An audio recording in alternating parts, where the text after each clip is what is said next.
Hello friends, exam hall के YouTube channel में आप सभी का स्वागत है। सो फ्रेंड्स, जितने विद्यार्थी क्लास 10th में हैं और 2024 में मैथ्स की तैयारी कर रहे हैं, उन सभी विद्यार्थियों के लिए ये वीडियो काफ़ी इम्पोर्टेंट है।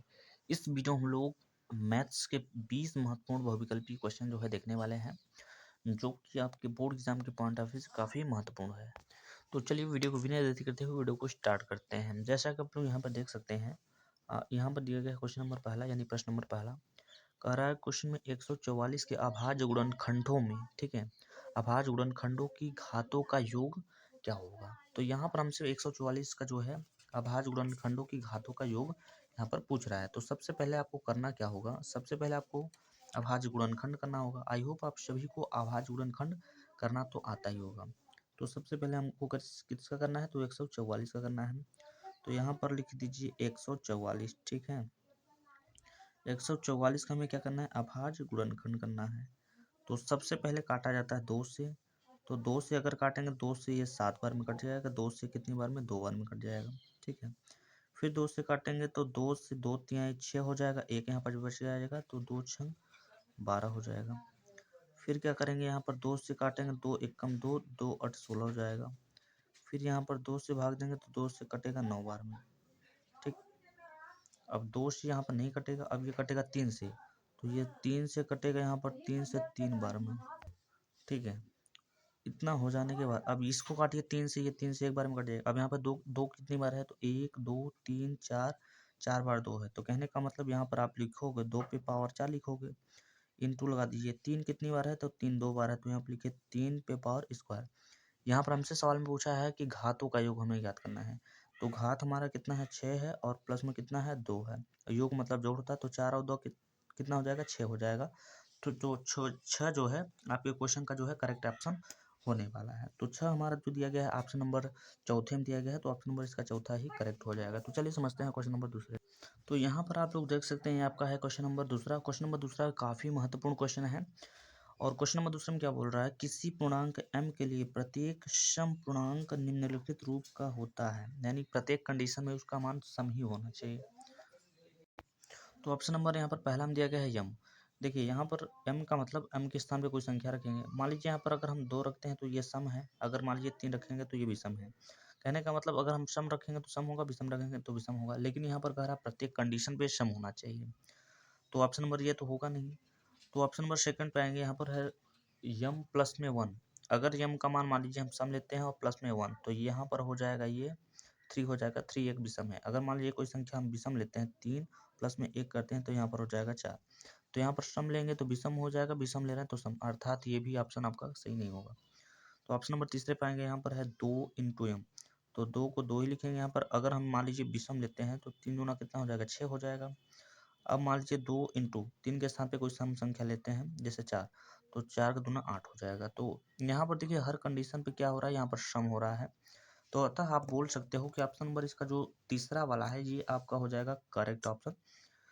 तो क्वेश्चन नंबर दूसरा का जो आंसर हो जाएगा वो हो जाएगा ऑप्शन नंबर तीसरा हो जाएगा। तो चलिए समझते हैं क्वेश्चन नंबर यहाँ पर तीसरे को। तो यहाँ पर क्वेश्चन नंबर तीसरे में क्या पूछ रहा है, क्वेश्चन नंबर तीसरे में पूछ रहा है, यदि 65 और 17 के HCF को 65 या -117 के रूप में व्यक्त किया जाता है, ठीक है। तो यहाँ पर आपसे पूछ क्या रहा है, मतलब कि आपको ज्ञात करना है m की वैल्यू, ठीक है।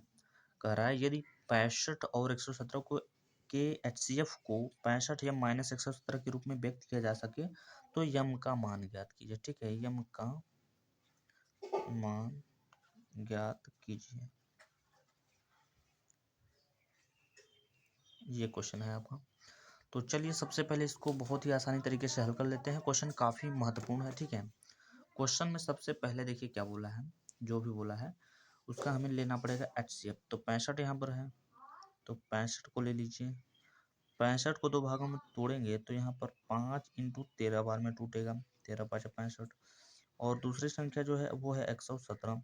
117 को जब तोड़ेंगे आप तो कितनी बार में, ये टूटेगा आपका 3 इंटू 3 इंटू, ये इतनी बार में टूटेगा। माने कि 3 3 9 हो जाएगा और 13 9 117 होता है। तो हमें यहाँ से क्या हो जाएगा HCF, ठीक है। HCF का मतलब जो दोनों में कॉमन हो, तो यहाँ भी 13 है, यहाँ भी 13 है। कहने का मतलब HCF हमारा क्या हो गया, तो 13 हो गया। अब सवाल आपका ये बोला था कि 65 और 117 को इसका जो HCF होगा उसको 65 या -117 के रूप में व्यक्त किया जाएगा। तो इसका मतलब ये हुआ कि यहाँ पर हमें लिखना पड़ेगा 13 के बराबर में लिखना पड़ेगा 65 ठीक है, माइनस में 117 यानी 117। 117 को इधर पंचांतर कर दीजिए, तो यहाँ पर हो जाएगा 13 और प्लस में हो जाएगा 1117 हो जाएगा, इक्वल टू यहाँ पर हो जाएगा 65 हो जाएगा। इसको जोड़ा जाएगा तो यहाँ पर हो जाएगा 130 हो जाएगा, इक्वल टू में कितना हो जाएगा, तो 65 और यम हो जाएगा। यम की वैल्यू निकालना है तो 65 से ये काटेंगे तो 2 बार में कट जाएगा, यानी एम की वैल्यू कितना निकल के आएगा, तो 2 यहाँ पर निकल के आ जाएगा। तो चलिए समझते हैं कि किस ऑप्शन में जो है 2 दिया गया है। तो आप देख सकते हैं ऑप्शन नंबर यहाँ पर दूसरे में ही दिया गया है 2, तो ऑप्शन नंबर इसका दूसरा जो है करेक्ट ऑप्शन हो जाएगा। तो चलिए समझते हैं क्वेश्चन नंबर चौथे को। यहाँ पर आप लोग देख सकते हैं, ये आपका है क्वेश्चन नंबर चौथा। क्वेश्चन नंबर चौथे में क्या पूछ रहा है, कह रहा है कि निम्न में से कौन सा सहअभाज्य संख्याओं का एक युग्म है। सबसे पहले पता होना चाहिए सहअभाज्य संख्या होता क्या है। सहअभाज्य संख्या का मतलब जिसका जिन दो संख्याओं के बीच का जो HCF होगा वो एक होगा, वही होगा सहअभाज्य संख्या, ठीक है। तो यहाँ पर अगर पहले ऑप्शन में देखा जाए तो यहाँ पर 14 और 35 है, ये 7 से ये भी कट जाता है, 7 से ये भी कट जाएगा, तो अर्थात ये तो होगा नहीं। दूसरे ऑप्शन में है 18 और 25 से। 18 आपका किससे कट सकता है, 18 आपका 6 से कटेगा, 3 से कटेगा, 9 से कटेगा, लेकिन 25 केवल 5 से कटेगा। मतलब इन दोनों के बीच HCF अगर निकाला जाएगा तो केवल एक निकल के आएगा। तो कहने का मतलब आपका यही वाला आपका जो है क्वेश्चन का करेक्ट आंसर हो जाएगा। तो चलिए समझते हैं क्वेश्चन नंबर 5वें को। यहाँ पर आप लोग देख सकते हैं, ये आपका है क्वेश्चन नंबर 5वां। क्वेश्चन नंबर 5वां काफ़ी इंपॉर्टेंट है, हालांकि सरल है, ठीक है। यहाँ पर कह रहा है एपी का मतलब अरिथमेटिक प्रोग्रेशन होता है। यहाँ पर 4, 10, 16, 22, 28 का सार्व अंतर है, यानी कि इसमें सभी में अंतर कितने कितने का है। तो आप 10 में से आप घटा लो 4 को, यहाँ पर 6 बचेगा, 16 में से ये घटाएंगे फिर भी 4, यहाँ भी 4, यहाँ भी 4, मतलब सब में अंतर कितने का चल रहा है, तो 6 का। तो ऑप्शन नंबर इसका जो है सेकंड वाला करेक्ट ऑप्शन हो जाएगा। तो चलिए समझते हैं यहाँ पर क्वेश्चन नंबर 6वें को। यहाँ पर देख सकते हैं, ये आपका है क्वेश्चन नंबर 6, और क्वेश्चन नंबर 6 में क्या बोल रहा है, समीकरण x प्लस वाई बराबर 2 और यहाँ पर दिया गया है x माइनस वाई बराबर 2 का हल है, ठीक है। इस ऑप्शन को बहुत सिंपल तरीके से हम लोग हल करने वाले हैं ऑप्शन के मदद से, ठीक है। यहाँ पर x की वैल्यू, ये पहला वाला तो बिल्कुल नहीं होगा क्योंकि इसमें दोनों जीरो है, तो ये तो होगा नहीं। दूसरे ऑप्शन में x का मान 0 लिखते हैं, x का मान 0 अगर रखते हैं तो यहाँ पर 0 हो जाएगा, प्लस y का मान कितना रखते हैं, तो 2 रखते हैं। 0 और 2 2 ही होता है, ये कंडीशन तो पूरा हो गया। इसमें आप रखते हैं x का मान 0 रख दीजिए, माइनस y का मान 2 रख दीजिए, तो 0 में से 2 घटाएंगे तो यहाँ पर -2 बचेगा, जबकि यहाँ पर 2 है, तो ये ऑप्शन भी नहीं होगा आपका, दूसरा भी नहीं होगा। तीसरा वाले पे अगर आ जाएं तो x प्लस, यानी कि 2 और प्लस में 0 जोड़ेंगे तो ये तो 2 ही हो जाएगा, और फिर 2 में से अगर 0 घटाएं तो कितना बचेगा, 2 हो जाएगा। कहने का मतलब ऑप्शन नंबर जो तीसरा है ये आपके समीकरण को जो है फॉलो कर रहा है, तो ऑप्शन नंबर इसका जो तीसरा है वो करेक्ट ऑप्शन हो जाएगा। तो चलिए समझते हैं क्वेश्चन नंबर 7 को। अगला क्वेश्चन कह रहा है कि उस क्वेश्चन नंबर 7 कह रहा है कि एक शून्योत्तर परिमेय संख्या और एक अपरिमेय संख्या का गुणनफल होता है। यानी कि कहने का मतलब एक परिमेय संख्या जैसे कि 4 ले लीजिए और एक अपरिमेय संख्या जैसे कि मान लीजिए रूट में 3, इसका गुणा करेंगे तो आपका क्या होगा, 4 अंडर रूट में 3 होगा। और ये क्या है, ये एक अपरिमेय संख्या है, यानी कहने का मतलब आपका फर्स्ट वाला ही ऑप्शन हो जाएगा, सदैव अपरिमेय संख्या होता है, ठीक है। तो चलिए समझते हैं क्वेश्चन नंबर 8 को। क्वेश्चन नंबर 8 में क्या बोल रहा है, बिंदु -3, 5 की वाई अक्ष से दूरी होगी। तो देखिए सबसे पहले आपको पता होगा यक्स अक्ष इसको बोलते हैं, इसको बोलते हैं वाई अक्ष। तो हमसे क्वेश्चन में पूछा है वाई अक्ष की दूरी, तो जब भी वाई अक्ष की दूरी पूछा जाएगा तो यक्स अक्ष वाला इसका जो है करेक्ट आंसर हो जाएगा, यानी कहने का मतलब ऑप्शन में इसका फर्स्ट ही सही हो जाएगा, क्योंकि एक्स अक्ष में हमारा दिया है -3 हमारे पहले ऑप्शन में दिया गया है, ठीक है। तो चलिए समझते हैं, अब हम लोग चलते हैं क्वेश्चन नंबर यहाँ पर 9वें की ओर। यहाँ पर देख सकते हैं क्वेश्चन नंबर 9 में, क्वेश्चन नंबर 9 काफ़ी इंपॉर्टेंट है, हालांकि छोटा भी है, ऐसा आप बोल सकते हो, ठीक है, क्योंकि 1 नंबर का है तो ज़्यादा लॉन्ग नहीं होगा, ठीक है। तो क्वेश्चन में क्या बोल रहा है, तो 2x² प्लस में 3x माइनस में m इक्वल टू में 0 का एक मूल माइनस में 1 है, तो m का वह मान ज्ञात कीजिए, ठीक है। तो चलिए इसको सॉल्व कर लेते हैं, तब इसका आंसर हम लोग बता सकेंगे, ठीक है। तो क्वेश्चन में सबसे पहले क्वेश्चन को उतार लेते हैं। सबसे पहले क्वेश्चन में क्या बोल रहा है, 2x² प्लस में यहाँ पर बोल रहा है 3x माइनस में m इक्वल टू 0। यहाँ पर x का मान जो है हमको दे दिया है -1, तो यहाँ पर हो जाएगा 2 इंटू एक्स का मान रखेंगे -1 और -1 का क्या कर देंगे यहाँ पर स्क्वायर, प्लस में यहाँ पर 3 इंटू एक्स का मान -1 हो जाएगा और माइनस में m इक्वल टू में हो जाएगा 0 हो जाएगा। तो यहाँ पर लिखेंगे 2 इंटू इसका वर्क करेंगे तो यहाँ पर 1 हो जाएगा, यहाँ पे प्लस माइनस माइनस हो जाएगा, 3 कम 3 हो जाएगा, माइनस में n इक्वल टू यहाँ पर हो जाएगा 0 हो जाएगा। ठीक है, इतना हो जाने के बाद अब यहाँ पर 2 से गुणा 1 में करेंगे तो 2 1 कम 2 हो जाएगा। यहाँ पर आप ध्यान से समझिएगा, यहाँ पर फिर हो जाएगा माइनस में यहाँ पर 3, माइनस में यहाँ पर यम हो जाएगा इक्वल टू में यहाँ पर 0 हो जाएगा। अब माइनस में 2 में से तो -3 घटा नहीं सकते, तो यहाँ पर घट के आएगा माइनस में आपका आ जाएगा 1, यम को इधर पंचांतर करेंगे तो यम बराबर यानी यम का मान हमारा यहाँ पे निकल गया -1। अब हम लोग देख लेते हैं किस ऑप्शन में दिया गया है -1। तो आप देख सकते हैं ऑप्शन नंबर फर्स्ट में ही दिया गया -1, तो इसका क्वेश्चन नंबर मतलब 9 का फर्स्ट वाला ऑप्शन जो है करेक्ट हो जाएगा। तो चलिए समझते हैं क्वेश्चन नंबर 10 को यहाँ पर। तो यहाँ पर देख सकते हैं यह है क्वेश्चन नंबर 10वां। क्वेश्चन नंबर 10वां में क्या बोल रहा है, समीकरण 3x² माइनस 48 यानी 14 सॉरी क्या बोलते हैं 48, ठीक है, इक्वल टू 0 के मूल होंगे। ये क्वेश्चन काफ़ी आसान है, इसका मूल देखिए बहुत ही आसानी तरीके से निकालना होगा। सबसे पहले करना क्या होगा, तो यहाँ पर ये 48 को पंचांतर करना होगा, तो यहाँ पर आपका बचेगा यहाँ पर 3x² इक्वल टू ये 48 को इधर पंचांतर करेंगे तो ये प्लस में हो जाएगा 48, 3 से भाग देंगे तो 16 बार में कट जाएगा, तो यानी x² इक्वल टू यहाँ पर 16 हो जाएगा। अब इसका स्क्वायर हटाएंगे तो ये पता करना होगा ये कितने का वर्ग हो जाएगा, तो स्क्वायर हटाएंगे तो इस वाली संख्या में लग जाएगा रूट, और ये प्लस माइनस में 4 का वर्ग है। ठीक है, कितने का वर्ग है, प्लस माइनस में 4 का वर्ग। तो यहाँ पर ऑप्शन नंबर इसका जो है तीसरा वाला करेक्ट ऑप्शन हो जाएगा। तो चलिए समझते हैं क्वेश्चन नंबर यहाँ पर 11 की ओर। यहाँ पर देख सकते हैं क्वेश्चन नंबर 11 में क्या दिया गया है, कह रहा है समीकरण a1x, ठीक है, plus b1y plus c1 equal to 0 था a2x b2y और c2 इक्वल टू 0 का अद्वितीय हल होगा। देखिए अद्वितीय हल के लिए क्या होता है, a1/a2 is not equal to b1/b2, बहुत सिंपल सा फार्मूला है, आप इसको याद कर सकते हैं। ठीक है, तो इसका जो है क्वेश्चन नंबर जो 11 है उसका जो ऑप्शन नंबर दूसरा है वही सही हो जाएगा। ठीक है, चलिए समझते हैं क्वेश्चन नंबर 12 को। तो क्वेश्चन नंबर 12 में क्या बोल रहा है, दो संख्याओं का योग 8 और अंतर 2 है, तो संख्याएं याद कीजिए। ऑप्शन भी दिया गया बहुत सिंपल सा है, मतलब दो संख्या हैं। ठीक है, समझते हैं यहाँ पर पहले ऑप्शन को उठाते हैं तो दो संख्या 6 2 8 हो जाएगा, ये तो पूरा हो गया। लेकिन कह रहा है अंतर 2 का होना चाहिए, 6 में से आप 2 को घटाओगे तो 4 बचेगा, अर्थात ये वाला तो ऑप्शन होगा नहीं। यहाँ पर आइए ऑप्शन नंबर दूसरे में 5 और 3 हो जाएगा 8, 5 में से 3 घटाएंगे तो कितना आएगा, 2 बचेगा, मतलब अंतर भी 2 है। तो आप ये बोल सकते हो कि हमारा जो ऑप्शन नंबर दूसरा है वो हमारे कंडीशन को फॉलो कर रहा है। तो इसका जो करेक्ट आंसर हो जाएगा वो हो जाएगा ऑप्शन नंबर बी हो जाएगा। तो चलिए समझते हैं क्वेश्चन नंबर 13 को। तो यहाँ पर आप लोग देख सकते हैं भाई, ये है आपका क्वेश्चन नंबर 13। क्वेश्चन नंबर 13 में कह रहा है यदि सेक थीटा बराबर 2 तो थीटा की माप ज्ञात कीजिए। ठीक है, ये आपसे क्वेश्चन कर रहा है। तो देखिए सबसे पहले आपको करना क्या, बहुत सिंपल तरीके से इससे हम लोग हल करने वाले हैं। ठीक है, तो देखिए क्या करना होगा, सबसे पहले आपको करना क्या होगा, जो दिया गया है उसको नोट कर लीजिए भाई। तो हमें दिया गया है सेक थीटा, दिया गया है सेक थीटा का मान, तो सेक थीटा इक्वल टू कितना दिया गया है, 2 दिया गया है। अगले स्टेप पे क्या करेंगे, यहाँ पर लिखेंगे सेक को तो सेक ही लिखेंगे, थीटा को थीटा इक्वल टू, अब ये सेक के कितने अंश का मान है, तो ये जो 2 है ये सेक के 60 अंश का मान होता है, तो यहाँ पर लिखेंगे सेक 60 अंश। ठीक है, ये आपका सेक से कैंसिल हो जाएगा, यहाँ पर थीटा की वैल्यू हमारा निकल जाएगा यहाँ पर 60 अंश। लेकिन अभी आपका आंसर नहीं आया है, ये रेडियन में पूछा है, तो रेडियन का एक मान होता है अब पाई अपान में कितना होता है 180 होता है, इंटू में कितना होता है थीटा होता है।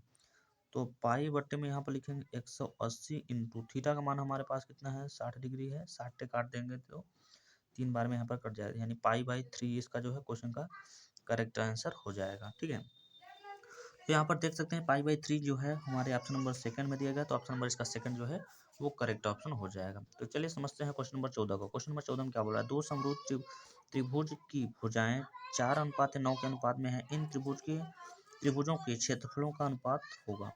तो इसमें आपको कुछ नहीं करना होगा, बस जो भुजा दिया गया है उसी का हमें कर देना होगा ओवर, यानी 4 का वर्ग करेंगे तो 4 का वर्ग 16 हो जाएगा, 9 का वर्ग करेंगे तो 81 हो जाएगा। तो ऑप्शन नंबर इसका जो है चौथा वाला करेक्ट हो जाएगा। तो चलिए समझते हैं क्वेश्चन नंबर 15 को। यहाँ पर देख सकते हैं ये आपका है क्वेश्चन नंबर 15। क्वेश्चन नंबर 15 में क्या बोला है, यदि समीकरण 2x², ठीक है, क्या बोला है, यदि समीकरण 2x² प्लस 2x माइनस 3 के स्क्वायर इक्वल टू 0 का एक मूल -3 है तो के का मान ज्ञात कीजिए। इस टाइप का सवाल मैंने अभी पीछे सवाल लगवाया था, सेम सवाल वही है, बस थोड़ा सा मान अलग दिया गया है। तो चलिए इसको भी हम लोग समझ लेते हैं अच्छे तरीके से। ठीक है, तो सबसे पहले जो समीकरण दिया गया उसको नोट करते हैं। तो समीकरण हमारा जो दिया गया है वो दिया गया कितना, 2x² और प्लस में दिया गया यहाँ पर 2x, माइनस में 3 और k का स्क्वायर इक्वल टू में दिया गया 0। यहाँ पर x का मान कह रहा है माइनस में 3 है, यानी एक मूल दे दिया गया है। तो यहाँ पर रखेंगे 2 इंटू एक्स का मान माइनस में यहाँ पर 3 है तो माइनस में 3 रखेंगे और इसका कर देंगे स्क्वायर। प्लस में यहाँ पर हो जाएगा 2 इंटू एक्स का मान माइनस में 3 है, माइनस में यहाँ पर 3 और के का स्क्वायर इक्वल टू हो जाएगा 0 हो जाएगा। तो यहाँ पर 2 लिखेंगे इंटू 3 कवर करेंगे तो 3 3 9 प्लस माइनस माइनस हो जाएगा, 3 दूना 6 हो जाएगा, माइनस में यहाँ पर हो जाएगा 3 के स्क्वायर हो जाएगा। ठीक है, इतना हो जाने के बाद बराबर में यहाँ पर 0 हो जाएगा, 9 दूना यहाँ पर हो जाएगा 18 हो जाएगा, माइनस में 6 और माइनस में 3 के स्क्वायर इक्वल टू में 0 हो जाएगा। ठीक है, अब अगले स्टेप पे क्या करेंगे, तो आप 18 में से 6 घटा लोगे तो यहाँ पर 12 बचेगा आपका। तो यहाँ पर 12 माइनस में हो जाएगा आपका 3 के स्क्वायर इक्वल टू में 0। अब यहाँ पर अगले स्टेप पे क्या करेंगे, 12 को एक साइड लिखेंगे, इसको 95 कर देंगे तो यहाँ पर प्लस में हो जाएगा 3 के स्क्वायर, 3 से भाग देंगे तो 3 से ये 4 बार में कट जाएगा। तो कहने का मतलब 4 बराबर में यहाँ पर हो जाएगा के स्क्वायर। अगले स्टेप पे इसका जब स्क्वायर हटाइएगा तो इसमें लग जाएगा रूट, यानी रूट में हो जाएगा 4 इक्वल टू में क्या हो जाएगा, के हो जाएगा।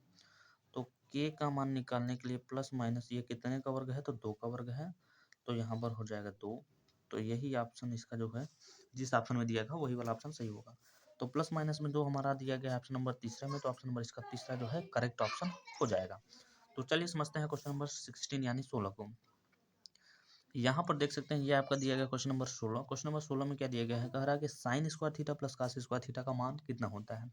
तो आप सभी को पता होगा कि यहाँ पर देखिए इन दोनों वैल्यू में से कोई एक वैल्यू बदलना पड़ता है। देखिए कैसे, यहाँ पर दिया गया साइन स्क्वायर थीटा प्लस, मान लीजिए कास स्क्वायर को हम बदलेंगे किसमें, साइन वाले केस में, तो यहाँ पर हो जाएगा 1 माइनस साइन स्क्वायर थीटा हो जाता है। ये फार्मूला है, आई होप आप सभी लोगों ने पढ़ा होगा। तो साइन स्क्वायर से साइन स्क्वायर कैंसिल हो जाएगा, यहाँ पर आपका एक बच जाएगा। ठीक है, तो कहने का मतलब इस क्वेश्चन का जो करेक्ट आंसर हो जाएगा वो हो जाएगा कितना, तो 1 हो जाएगा, यानी तीसरा हो जाएगा। ठीक है, तो चलिए समझते हैं क्वेश्चन नंबर 17 को। यहाँ पर आप लोग देख सकते हो ये दिया गया क्वेश्चन नंबर 17। क्वेश्चन नंबर 17 काफी इंपॉर्टेंट है, छोटा है लेकिन अच्छा सवाल है। कह रहा है tan थीटा बराबर 3/4 है तो 4 sine theta minus cos theta upon में 4 साइन थीटा माइनस में कास थीटा। तो देखिए इसमें क्या करना होगा, इसमें बहुत एक सिंपल सा लॉजिक आपको लगाना पड़ेगा। ठीक है, tan थीटा को हम दूसरे रूप में लिखना चाहे तो हम ये लिख सकते हैं, क्या लिख सकते हैं भाई, tan थीटा को हम लिख सकते हैं साइन थीटा, बट्टे में लिख सकते हैं क्या, कास थीटा, बराबर में क्या दिया गया, 3/4 दिया गया है, तो 3/4, यानी साइन का मान और कास का मान हमें ज्ञात हो गया। तो अब इस पर हम रखकर मान निकाल सकते हैं। ठीक है, तो हम करेंगे क्या, सबसे पहले यहाँ पर दिया गया है 4, तो 4 लिखेंगे यहाँ पर। ठीक है, तो 4 लिखिएगा इंटू साइन थीटा का मान कितना है, तो 3 है, 3 हो जाएगा यहाँ पर, माइनस कास थीटा का मान कितना है, 4 है, तो 4 हो जाएगा, बटे में कितना है 4 है, तो 4 लिखेंगे इंटू साइन थीटा का मान 3 प्लस में यहाँ पर हो जाएगा 4। अगर दोनों में ध्यान से देखा जाए तो ऊपर के दोनों मानों में हमें 4 कॉमन दिखाई दे रहा है, 4 बाहर निकाल लीजिए, तो यहाँ पर बचेगा 3 माइनस में 1 बचेगा, अपान अपान में भी 4 यहाँ पर कॉमन दिखाई दे रहे हैं, यहाँ पर कितना बचेगा 3 प्लस में 1 हो जाएगा। ये 4 से 4 यहाँ पर कैंसिल हो गया, तो फिर क्या होगा यहाँ पर 2 बचेगा, 3 में से 1 घटाएंगे 2 और 3 1 4 हो जाएगा, 2 से काटेंगे 2 1 कम 2, यहाँ पर 2 से 2 बार में कट जाएगा, यानी 1/2 हो जाएगा इस क्वेश्चन का करेक्ट आंसर।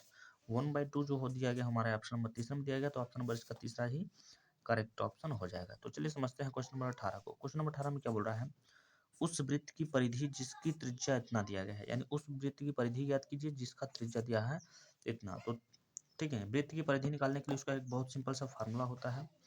फार्मूला क्या होता है, 2πr होता है। ठीक है, 2πr होता है। तो यहाँ पर 2 तो 2 लिखेंगे, पाई का मान क्या होता है, तो 22 बटे में होता है 7 इंटू आर का मान कितना दिया है, 14 दिया है, 7 से काटेंगे एक बार में, 7 से कट जाएगा 2 बार में, 22 दूना 44, 44 दूना कितना हो जाएगा 88 हो जाएगा, तो 88 सेंटीमीटर, यानी कहने का मतलब ऑप्शन नंबर इसका तीसरा जो है करेक्ट ऑप्शन हो जाएगा। तो चलिए समझते हैं क्वेश्चन नंबर 19 को। तो क्वेश्चन नंबर 19 में देखिए क्या होता है, कह रहा है कि माध्यक एवं बहुलक के बीच संबंध होगा। तो आपको पता होगा बहुत सिंपल सा फार्मूला होता है, बहुलक बराबर 3 माध्यक माइनस 2 माध्य, यानी कि ऑप्शन नंबर इसका जो है थर्ड वाला ही करेक्ट ऑप्शन हो जाएगा। ये फार्मूला आप लिख लीजिए, काफ़ी अच्छे तरीके से आपको यहाँ पर आपकी बोर्ड एग्जाम में देखने को जरूर मिलेगा।